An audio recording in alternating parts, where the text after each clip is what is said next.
Times now ना भारत देख रहे हैं आप। फिट इंडिया का सुपर हिट बुलेटिन लेकर हाजिर है हम। मैं हूं आपके साथ श्वेता भट्टाचार्य और आपके साथ मैं हूं दीपिका यादव। तो 1 घंटे का ये सिलसिला शुरू हो चुका है और हर दिन की तरह आज भी हम एक पार्क में मौजूद है दीपिका। स्वर्ण जयंती पार्क, गाजियाबाद का ये पार्क जहां काफी हलचल देखने को मिलती है। लोग अपनी सेहत को लेकर बहुत कॉन्शियस है, इसलिए हम आपको कहते हैं कि आप भी 1 घंटा अपने लिए निकालिए और थोड़ी बहुत एक्सरसाइज जरूर कीजिए। देश दुनिया की हर खबर आप तक पहुंचाने के लिए हम हाजिर हैं। बताएंगे आपको आज चौथे चरण के लिए जो मतदान होना है, कहां पर पोलिंग बूथ में, क्योंकि पूरी नवभारत की टीम ग्राउंड जीरो पर मौजूद है। हर खबर, हर अपडेट आपको दिखाएंगे।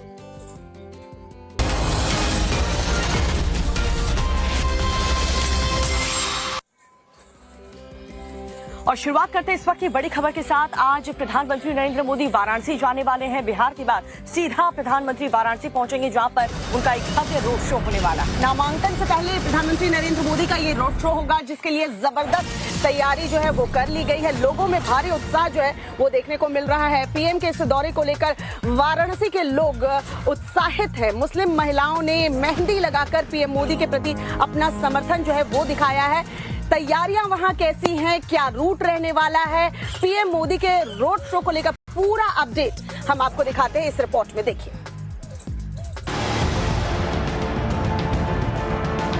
वाराणसी से पीएम मोदी तीसरी बार चुनाव लड़ने जा रहे हैं। कल पीएम मोदी का नामांकन होगा और आज पीएम मोदी रोड शो के जरिए काशी वासियों से सीधा संपर्क साधेंगे। आज बिहार दौरे के बाद पीएम सीधा वाराणसी पहुंचेंगे, जहां वो पूजा अर्चना करने के बाद रोड शो की शुरुआत करेंगे। राम लहर की बहुत अच्छी लहर है और मोदी जी भी इस बार 400 पार के जा रहे हैं और उनकी सरकार कोई यहाँ पर बनाने से रोक नहीं पाएंगे। जिन जिन रास्तों से पीएम का रोड शो गुजरेगा, वहां फूलों की बरसात की जाएगी। लाखों काशीवासी इस रोड शो में शामिल होंगे। पीएम मोदी का रोड शो लंका से शुरू होकर रविदास घाट, अस्सी, भदैनी, मदनपुरा, बंगाली टोला, जनगंबाड़ी होते हुए गोदौलिया जाकर खत्म होगा। 4 किलोमीटर का ये लंबा रोड शो है और कहा यह जा रहा है कि लगभग 5 से 8 लाख जो लोग होंगे वो इस रोड शो में शामिल होंगे। बीजेपी ने इस रोड शो को मेगा इवेंट के तौर पे बदल दिया है। लगभग 4 किलोमीटर के दायरे में 100 जगह पे ऐसे पॉइंट्स बनाए गए हैं, जहां प्रधानमंत्री नरेंद्र मोदी के ऊपर गुलाब की पंखुड़ियां बरसाई जाएंगी। इसके अलावा जो महिला कार्यकर्ता हैं, जो मुस्लिम समाज के लोग हैं, जो व्यापारी वर्ग हैं, हर कोई अपने अपने अंदाज में प्रधानमंत्री नरेंद्र मोदी का स्वागत करेगा। काशी अपने सांसद के स्वागत के लिए तैयार है। पूरे शहर को दुल्हन की तरह सजाया जा रहा है। तैयारियों पर खुद सूबे के सीएम और देश के गृह मंत्री नजर बनाए हुए हैं। तो ये रोड शो नहीं है, ये माननीय प्रधानमंत्री जी पिछले बार भी 2019 में आए थे, तो बीएचयू हेलीपैड पर रुके थे। मालवीय जी को माल्यार्पण करके बाबा विश्वनाथ का आशीर्वाद लेते हैं। वो रास्ते में जाते हैं और जो भी हमारे काशी की जनता है, यहाँ पर मिनी भारत कहा जाता है, वो लोग अपने अपने स्तर से तैयारी करते हैं। हम संगठन के लोग उनके साथ में सहयोग में रहते हैं। ये रोड शो नहीं है, इस प्रकार से यात्रा में माननीय प्रधानमंत्री जाते हैं और काशी की जनता रोडों पर खड़ी होकर उनका स्वागत करते हैं। लेकिन हम लोग पास जो जानकारी है 4 और 5 के बीच में यहाँ पाएंगे और बाबा विश्वनाथ का आशीर्वाद लेने जाएंगे। पीएम मोदी वाराणसी की धरती पर कदम रखेंगे, जिसके बाद देश की चुनावी फिजा बदल जाएगी। वाराणसी के लोग अपने सांसद के स्वागत के लिए पूरी तरह से तैयार हैं। हम लोग ने ये भारतीय जनता पार्टी और आम महिलाएं भी जो हैं मोदी के प्रति इतनी उत्साहित हैं।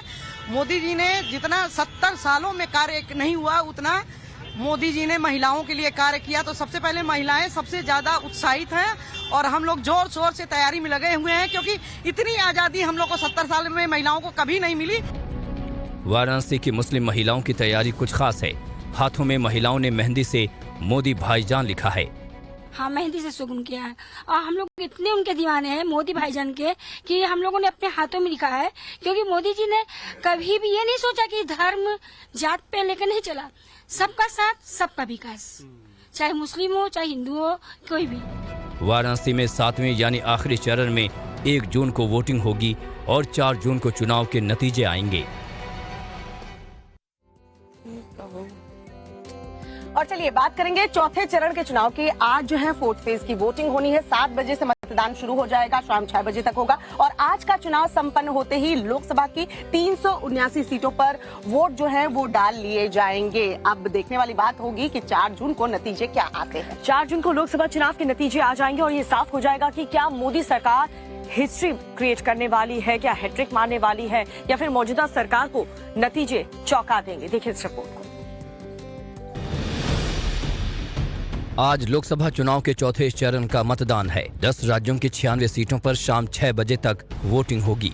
सुरक्षा व्यवस्था चाक चौबंद है, सारी तैयारियां पूरी हैं। चौथे चरण के दिग्गजों की बात करें तो हैदराबाद में AIMIM के असदुद्दीन ओवैसी का मुकाबला बीजेपी की माधवी लता से है, तो कन्नौज से अखिलेश यादव के सामने बीजेपी के सुब्रत पाठक हैं। पश्चिम बंगाल की बहरामपुर सीट में कांग्रेस के अधीर रंजन चौधरी के सामने TMC से पूर्व क्रिकेटर यूसुफ पठान हैं। बिहार की बेगूसराय सीट से बीजेपी के गिरिराज सिंह चुनाव मैदान में हैं। दूसरी तरफ गठबंधन के उम्मीदवार अवधेश राय हैं। पश्चिम बंगाल के कृष्णानगर सीट से TMC उम्मीदवार महुआ मोइत्रा का मुकाबला बीजेपी की अमृता राय से है, जो कृष्णानगर राज परिवार से हैं। आंध्र प्रदेश की कटपा सीट से आंध्र के पूर्व CM YSR की बेटी और प्रदेश कांग्रेस अध्यक्ष YS शर्मिला का मुकाबला उनके चचेरे भाई YS अविनाश रेड्डी से है, जो YSR कांग्रेस पार्टी YSRCP के टिकट पर 2 बार के सांसद हैं। पश्चिम बंगाल की आसनसोल सीट से बीजेपी सांसद SS अहलूवालिया का मुकाबला TMC उम्मीदवार शत्रुघ्न सिन्हा से है। बिहार के उजियारपुर सीट से केंद्रीय गृह राज्य मंत्री नित्यानंद राय का मुकाबला गठबंधन उम्मीदवार आलोक कुमार मेहता से है। इसके अलावा कुछ और दिग्गजों की बात करें तो यूपी की लखीमपुर खीरी से केंद्रीय गृह राज्य मंत्री अजय मिश्रा टेनी, बिहार की मुंगेर सीट से JDU के पूर्व अध्यक्ष राजीव रंजन सिंह उर्फ ललन सिंह मैदान में हैं। इसके अलावा झारखंड के खूंटी से बीजेपी के अर्जुन मुंडा चुनाव लड़ रहे हैं। किस राज्य में आज कितनी सीटों पर मतदान है ये भी जान लीजिए। आंध्र प्रदेश की 25, उत्तर प्रदेश की 13, तेलंगाना की 17, महाराष्ट्र की 11, मध्य प्रदेश की 8, पश्चिम बंगाल की 8, बिहार की 5, झारखंड की 4, उड़ीसा की 4 और जम्मू कश्मीर की 1 सीट पर वोटिंग होगी। 4 जून को साफ हो जाएगा कि देश में किसकी सरकार बनने जा रही है। और बड़ी खबर आपको बता दें, आज आंध्र प्रदेश और उड़ीसा में विधानसभा चुनाव के लिए भी मतदान होना है। आंध्र प्रदेश की सभी विधानसभा सीटों के लिए आज मतदान होना है। उड़ीसा की 28 विधानसभा सीटों के लिए आज वोट कास्ट किए जाएंगे। 175 सीट आंध्र प्रदेश की विधानसभा की, जिसके लिए आज वहां के मतदाता वोट करेंगे। ओडिशा विधानसभा के 28 सीटों पर आज ही मतदान होना है, यानी आम चुनाव के साथ साथ विधानसभा चुनाव होने हैं। आंध्र प्रदेश में जो है 175 सीटों पर आज मतदाता वोट कास्ट करेंगे। न सिर्फ लोकसभा चुनाव की 25 सीटों के लिए जो है मतदान करेंगे, बल्कि विधानसभा की सीटों के लिए भी आज यहाँ मतदान होगा। वहीं ओडिशा की जनता भी आज अपने विधानसभा चुनाव के लिए मतदाता जो है अपने मताधिकार का प्रयोग करने वाले हैं।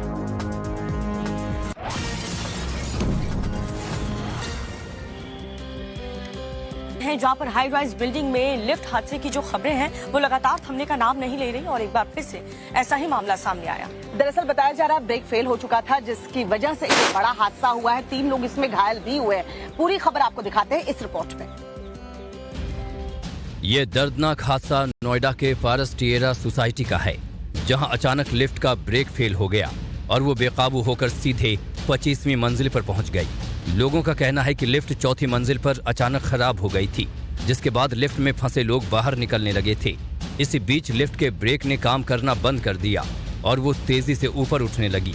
आखिरकार लिफ्ट ने सबसे ऊपरी मंजिल की छत को तोड़ दिया। हादसे के वक्त लिफ्ट में 3 लोग फंसे थे। घटना की खबर मिलते ही पुलिस मौके पर पहुंच गई और घायलों को अस्पताल पहुंचाया। पुलिस का कहना है कि तकनीकी खामी की वजह से यह हादसा हुआ है। पिछले साल इसी सोसाइटी में लिफ्ट हादसे में एक बुजुर्ग महिला की मौत हो गई थी। लिफ्ट से जुड़े हादसों पर लगाम लगाने के लिए यूपी सरकार ने कुछ ही दिनों पहले नया कानून लागू किया है। इसके बावजूद लगातार लिफ्ट हादसे हो रहे हैं। खबर मध्य प्रदेश के जबलपुर से है, जहां बताया जा रहा है दमोह जबलपुर हाईवे पर एक भयानक सड़क हादसा हुआ है। बीच हाईवे में ये ट्रक जल गई। आग कैसे लगी, वजह जानने के लिए इस रिपोर्ट को देखिए। खौफनाक, दर्दनाक और दिल को दहला देने वाली घटना।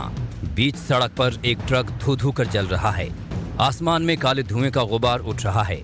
हाईवे पर वाहनों की आवाजाही ठप है, तो वहीं दूर खड़े कुछ लोग घटना का वीडियो बनाते हुए नजर आ रहे हैं। बर्निंग ट्रक का ये खौफनाक मंजर एमपी के जबलपुर का है, जहां बिजली केबल लेकर जा रहे एक ट्रक में शॉर्ट सर्किट से अचानक आग लग गई और देखते ही देखते ट्रक आग का गोला बन गया। हालांकि आग की भनक लगते ही ड्राइवर ने फौरन गाड़ी रोक दी। ड्राइवर और क्लीनर ने किसी तरह कूदकर अपनी जान बचाने में कामयाब रहे। तो वहीं हादसे की खबर मिलते ही दमकल की गाड़ियां पहुंची, तब कहीं आग पर काबू पाया जा सका। इस दौरान स्टेट हाईवे पर वाहनों की लंबी लंबी लाइन लग गई। मंदिर के भीतर एक पुजारी ने खुदकुशी कर ली, जिसके बाद पूरे इलाके में हड़कंप मच गया। जी हाँ, भक्तों का ये कहना है कि अगर उनकी मन्नत पूरी नहीं हुई तो वो भोलेनाथ से भी लड़ जाते हैं। ये पूरा हैरान करने वाला मामला क्या है, इस रिपोर्ट में देखिए। संदिग्ध परिस्थितियों में बाबा की खुदकुशी से इलाके के लोग सन्न हैं। लोगों को समझ में नहीं आ रहा है कि आखिर बाबा ने क्यों आत्महत्या की। शिव मंदिर के गर्भगृह में पुजारी का शव फंदे से झूलता हुआ पाया गया। खबर मिलते ही पुलिस और फॉरेंसिक टीम मौके पर पहुंची। फंदे से शव को उतारकर पोस्टमार्टम के लिए भेजा गया। फॉरेंसिक टीम ने उस जगह का मुआयना किया जिस जगह पर शव फंदे से लटका मिला, लेकिन प्रारंभिक जांच में पुलिस को हैरान कर देने वाली जानकारी मिली है। स्थानीय लोगों का कहना है कि भक्तों की मन्नत पूरी नहीं होने पर पुजारी भोलेनाथ से लड़ जाते थे और नाराज होकर कई दिनों तक खाना नहीं खाते थे। लड़ाई चलते रहे, भगवान बाबा ने की लड़ाई भगवान से चलता और कौन सी लड़ती कैसे? अरे भगवान की कहते सेवा, भगवान नहीं मानते तो निकल रही होगी इनके ऊपर, बस और क्या है। ऐसे में पुलिस को इस बात का अंदेशा है कि कहीं किसी बात से नाराज होकर बाबा ने आत्मघाती कदम तो नहीं उठाया। मौके पर जो लोग थे उनका ये कहना था कि इनका भगवान से बहुत बड़ा लगाव था और इनकी जब भी कभी कोई मन्नत या मनोकामना पूरी नहीं होती थी तो भगवान से नाराज हो जाते थे, 1-2 दिन तक खाना भी नहीं खाते थे। तो एक ये बात भी आई है, इस विषय पर भी जांच करेंगे। जो भी कारण आएगा मृत्यु का कारण, और उसके अनुसार हम लोग कार्रवाई करेंगे। ओडिशा में लोकसभा चुनाव के साथ साथ विधानसभा चुनाव के लिए भी मतदान आज जो है वो होना है। नक्सल प्रभावित इलाकों में हिंसा मुक्त चुनाव के लिए तैयारी चुनाव आयोग ने पूरी कर रखी है। आपको बताते हैं ओडिशा में कहां-कहां पोलिंग पार्टियों को हेलीकॉप्टर के जरिए भेजा जा रहा है, इस रिपोर्ट में देखिए। इन दो तस्वीरों को देखिए। पहली तस्वीर में आप देख सकते हैं कि हेलीकॉप्टर पर पोलिंग पार्टी के लोग चढ़ रहे हैं, जबकि दूसरी तस्वीर में देखा जा सकता है कि हेलीकॉप्टर लैंड कर रहा है। तस्वीरें उड़ीसा के नुआपाड़ा जिले की हैं, जहां नक्सल प्रभावित केंद्र पर पोलिंग कर्मचारियों को वायुसेना के हेलीकॉप्टर के जरिए भेजा गया। नुआपाड़ा जिले के 7 नक्सल प्रभावित मतदान केंद्रों पर हवाई मार्ग के जरिए पोलिंग टीम को पहुंचाया गया।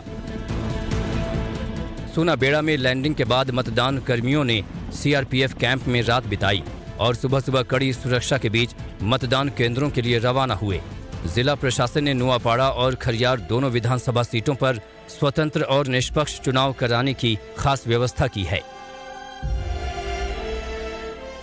लोकसभा और विधानसभा चुनाव 7। पहले चरण में लोकसभा की 4 सीटों पर चुनाव। पहले चरण में 28 विधानसभा सीटों पर चुनाव। कुल 62,87,000 मतदाता डालेंगे वोट। ओडिशा में फेयर और हिंसा मुक्त चुनाव हो, खासकर नक्सल प्रभावित इलाकों में पोलिंग कर्मचारियों को नुकसान न हो, ऐसे में चुनाव और प्रशासन काफी सावधानी बरत रहे हैं।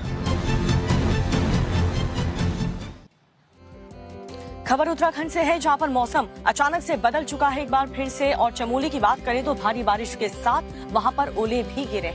मौसम विभाग की तरफ से उत्तराखंड के किन किन इलाकों के लिए कौन सा अलर्ट जारी किया गया, इस रिपोर्ट में दिखाते हैं। उत्तराखंड में मौसम बदला बदला हुआ नजर आ रहा है। चमोली में बारिश के साथ ओलावृष्टि हुई। कई इलाकों में तो इतने ओले गिरे कि सड़कें सफेद हो गईं।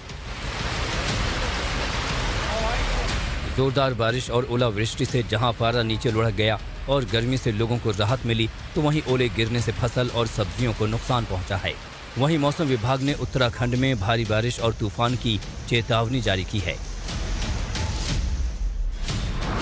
उत्तराखंड में बारिश का ऑरेंज अलर्ट। उत्तराखंड के 5 जिलों में बारिश। चमोली, उत्तरकाशी, रुद्रप्रयाग में बारिश। बागेश्वर और पिथौरागढ़ में ऑरेंज अलर्ट। तेज हवाओं के साथ भारी बारिश की संभावना। मौसम विभाग ने अलर्ट जारी करते हुए कहा है कि भारी बारिश के साथ कहीं कहीं आसमानी बिजली भी गिर सकती है। ऐसे में प्रशासन ने अपील की है कि लोग सतर्क और सावधान रहें और पशुओं को खुले में न रखें। चौथे चरण के मतदान से पहले प्रधानमंत्री नरेंद्र मोदी ने पटना में जबरदस्त माहौल बना दिया। लोगों में जबरदस्त उत्साह देखने को मिला। ये इसलिए हम कह रहे हैं क्योंकि जब पीएम मोदी वहां पर पहुंचे तो उनकी एक झलक पाने के लिए जितनी भारी संख्या में लोग पहुंचे, उससे अब ये चर्चा और तेज हो चुकी है कि कहीं चौथे चरण के वोटिंग में ही 400 पार पर निशाना ना लग जाए। देखिए इस पर एक रिपोर्ट।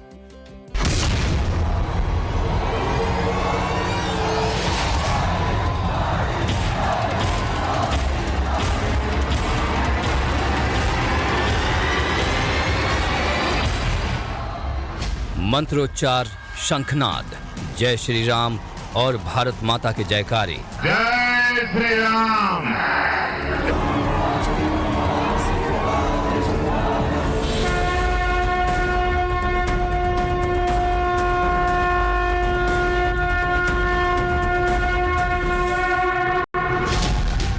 अब की बार 400 पार के नारे, छतों से फूलों की बारिश, मोबाइल के फ्लैश लाइट से अभिवादन। पटना में पीएम मोदी के 2 किलोमीटर लंबे रोड शो में यही नजारा था। करीब सवा घंटे चले रोड शो में 1 लाख से ज्यादा लोगों की भीड़ उमड़ी। इसी माहौल के बीच नव भारत संवाददाता ने पीएम मोदी से खास बातचीत की। प्रधानमंत्री जी, आपका स्वागत है टाइम्स नेटवर्क के। जो ये माहौल दिख रहा है, जो हुजूम दिख रहा है पटना की सड़कों पर, ये क्या कह रहा है? अगर एक शब्द में कहना है तो 400 पार। साफ साफ पूरा देश भारतीय जनता पार्टी को, एनडीए को अभूतपूर्व विजय और सारे रिकॉर्ड ब्रेक करने वाला विजय इस चुनाव में निश्चित है। लेकिन अगर कहें तो लालू यादव एक तरह से आरोप विपक्ष आप पर लगाता है कि आरक्षण खत्म करेंगे 400 सीटें लाने के बाद, लेकिन वही वो मुस्लिम आरक्षण के समर्थन की बात कर रहे हैं, उनको देने की बात कर रहे हैं। उसके 2 जवाब है। एक, भारतीय जनता पार्टी के पास, एनडीए के पास 2019 से 2024 हमारे पास करीब करीब 400 सीट थी। एनडीए प्लस हम 400 सीट के साथ 5 साल काम किया है, तो ये 400 के कारण ऐसा होगा, ये तो बिल्कुल ही निराधार है। दूसरा, ये बार बार इसलिए बोलते हैं कि उनके पेट में पाप है और लालू जी के मुंह से निकल गया है कि वे मुसलमानों को आरक्षण देंगे। इतना ही नहीं, पूरा का पूरा देंगे। पीएम मोदी ने नव भारत से बातचीत में ये भी कहा, मैं जब तक जिंदा हूं धर्म के आधार पर इस देश को बांटने नहीं दूंगा। उन्होंने लैंड फॉर जॉब कांड में भी लालू पर हमला बोला और कहा, इन लोगों ने नौकरी के बदले जमीन ले ली, मैं गरीबों को उनकी जमीन वापस करूंगा। बिहार में नौकरी के बदले में जमीन ले ली है, जब उसका ट्रेल मिलेगा मैं उन सबकी जमीन वापस मिले, इसके लिए सारी कानूनी एक्टिविटी करूंगा। प्रधानमंत्री ने राम मंदिर के शुद्धिकरण वाली बयानबाजी से लेकर राष्ट्रपति के अपमान को लेकर इंडी गठबंधन पर उंगली उठाई और राहुल गांधी के आरोपों पर ये कहते हुए पलटवार किया कि वो नामदार हैं, हम तो कामदार हैं। पटना में पीएम मोदी का रोड शो रविशंकर प्रसाद के लिए था, तो वहीं आज वो हाजीपुर में चिराग पासवान के लिए प्रचार करेंगे, फिर मुजफ्फरपुर और सारण में चुनावी सभा करेंगे।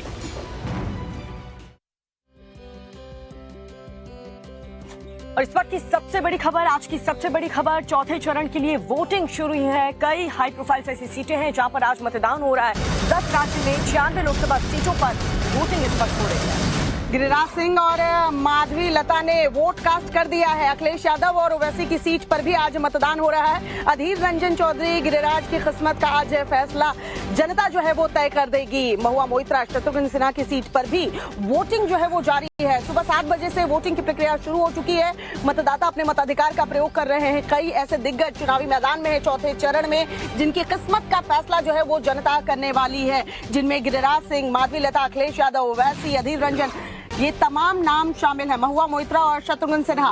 पश्चिम बंगाल में ये दो दिग्गज भी ताल ठोक रहे हैं, जिनकी किस्मत का फैसला आज जनता करने वाली है। तो चौथे चरण के लिए वोटिंग जो है वो सुबह 7 बजे से शुरू हो चुकी है। शाम 6 बजे तक आप अपने मताधिकार का प्रयोग कर सकेंगे।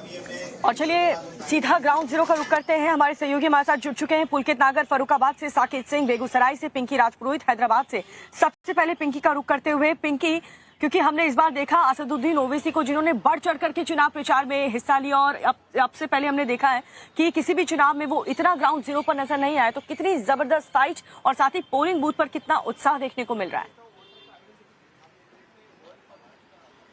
देखिए, बिल्कुल सबसे पहले आपको पोलिंग बूथ की तस्वीरें दिखाते हैं, क्योंकि पोलिंग शुरू हो चुकी है।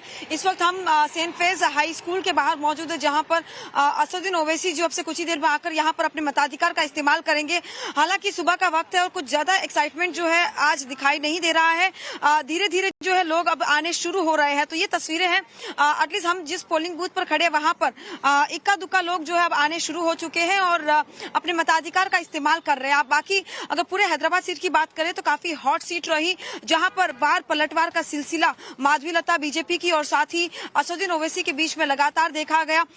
यही कारण था कि विकास के तमाम मुद्दे जो है वो पीछे छूट गए और हिंदू वर्सेस मुसलमान जैसा मुद्दा जो है वो हावी होता दिखाई दिया। इस पूरे चुनाव की अगर बात करें, चुनाव कैंपेन की बात करें, काफी आक्रामक कैंपेनिंग जो है वो बीजेपी की माधवीलता और साथ ही AIMIM के जो MP है हैदराबाद के असदुद्दीन ओवैसी के बीच में देखा गया।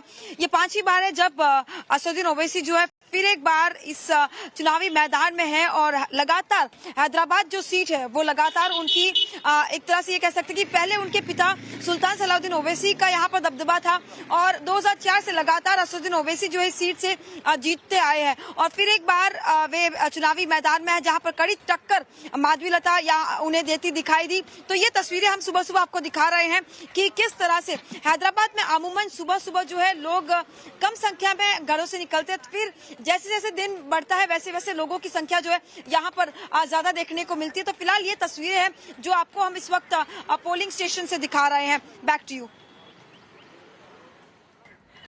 आधे घंटे से ऊपर का वक्त हो चुका है पिंकी, और लोग जो हैं अगर बढ़ चढ़कर अभी हिस्सा नहीं ले रहे हैं तो हम भी टाइम्स नाउ भारत के दर्शकों से अपील करेंगे कि देखिए, अगर आपके क्षेत्र में चुनाव है तो आप जरूर जाइए, वोट कास्ट कीजिए। तमाम जो नेता हैं वो भी यही अपील कर रहे हैं, प्रधानमंत्री नरेंद्र मोदी भी अपील कर चुके हैं, दिग्गज जो है वो भी वोट कास्ट करने के लिए पहुंच रहे हैं। तो पहले आप भी जाके मतदान जरूर करें। रुक करते हैं साकेत का, बेगूसराय में मौजूद है साकेत, कल प्रधानमंत्री नरेंद्र मोदी पटना में मौजूद थे और जो जोश उन्होंने भरा है, क्या देखने को मिल रहा है? बेगूसराय से गिरिराज सिंह कितनी मजबूती के साथ खड़े हैं या उनको टक्कर कितनी मजबूती के साथ दे रहे हैं विरोधी दल?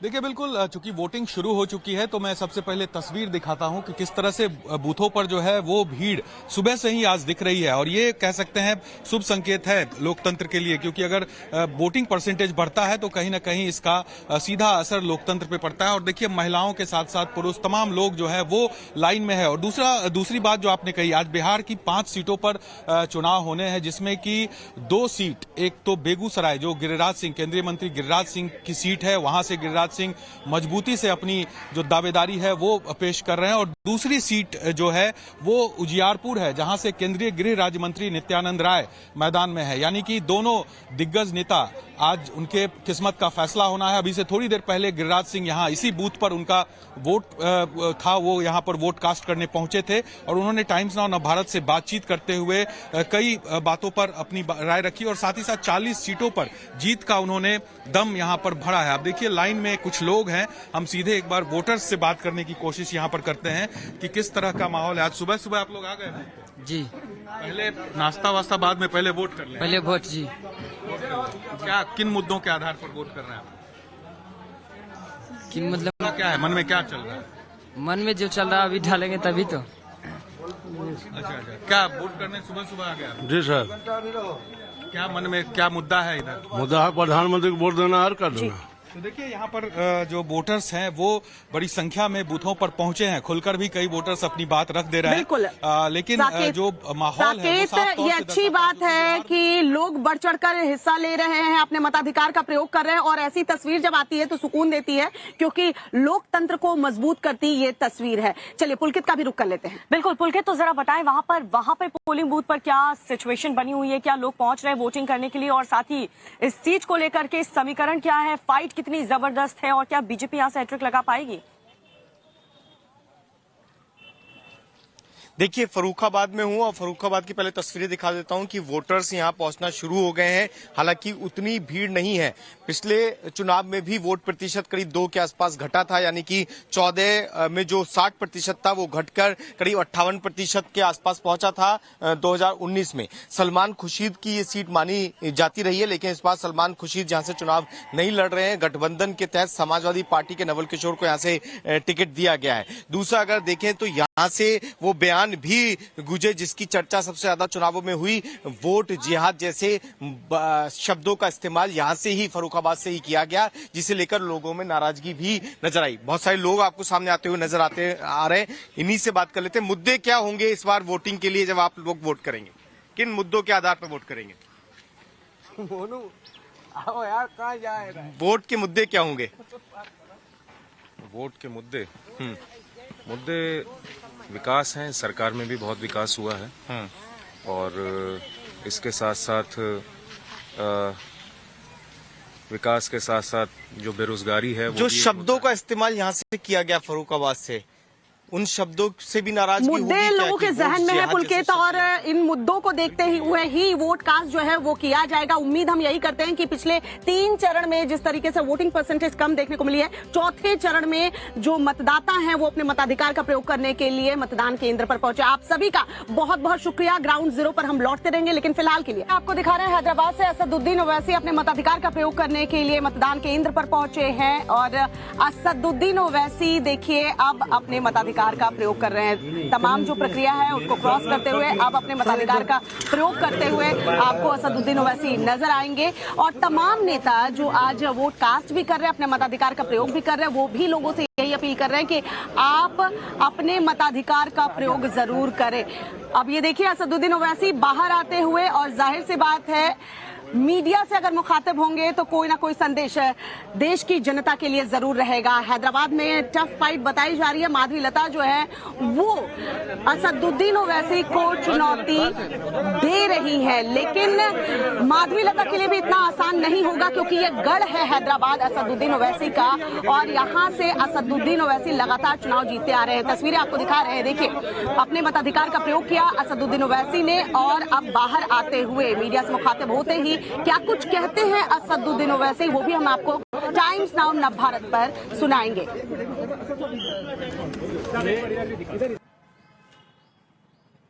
एक तरफ माधवी लता को आप देख रहे हैं, दूसरी तरफ देखिए अपने मताधिकार का प्रयोग करने के बाद असदुद्दीन ओवैसी स्याही लगी हुई उंगली दिखाते हुए, यानी ये बताते हुए कि उन्होंने तो अपने मताधिकार का प्रयोग कर लिया, अब आपकी बारी है। आपके क्षेत्र में अगर आज मतदान हो रहा है तो सबसे पहले जाइए, वोट कास्ट कीजिए, अपने मताधिकार का प्रयोग कीजिए, क्योंकि लोकतंत्र की खूबसूरती तभी है जब देश की जो तमाम जनता है बढ़ चढ़कर इसमें हिस्सा ले और अपने मताधिकार का प्रयोग करे। तभी आप कह सकते हैं कि जो सरकार बैठी है केंद्र में वो आपकी चुनी हुई है। तो सबसे पहले आप जाएं और अपने मताधिकार का प्रयोग करें। आज जो दिग्गज जिनके फैसले, किस्मत के फैसले जनता करने वाली है, वो दिग्गज भी अपना वोट कास्ट करने के लिए पहुंच रहे हैं, और वो भी जनता से यही अपील कर रहे हैं कि देखिए बढ़ चढ़कर इस लोकतंत्र के पर्व में हिस्सा ले, अपने मताधिकार का प्रयोग करें। असदुद्दीन ओवैसी ने अपना वोट कास्ट कर दिया है।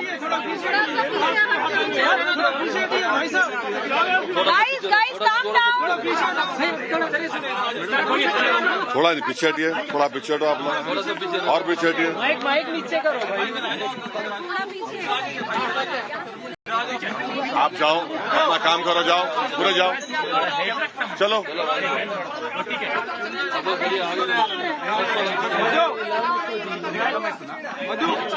क्या वहाँ करेंगे, यहाँ करेंगे? तो भाई माइक नीचे करो। सर आपने वोट डाल दिया है यहाँ पे अभी, क्या अपील करेंगे? हैदराबाद में पिछले 2019 के चुनाव में वोटिंग परसेंटेज कम था, वो एक बड़ा चैलेंज है, क्या अपील करेंगे मतदाताओं को? मेरी तमाम पूरे वोटर से, इलेक्टोरेट से मेरी दरमंदाना अपील है, उनसे गुजारिश है, अर्नेस्ट रिक्वेस्ट है कि वो प्लीज निकलकर अपने वोट का इस्तेमाल करिए और अपनी पसंद और नापसंद का इजहार करिए। ये इलेक्शन हमारे वतन अजीज का सबसे अहम पार्लियामेंट्री इलेक्शन है, तो उम्मीद करता हूं कि आप सब लोग अपने वोट का इस्तेमाल करेंगे, वतन अजीज को बचाएंगे, मजबूत रखेंगे, लोकतंत्र को मजबूत रखेंगे, जमहूरियत को मजबूत करेंगे।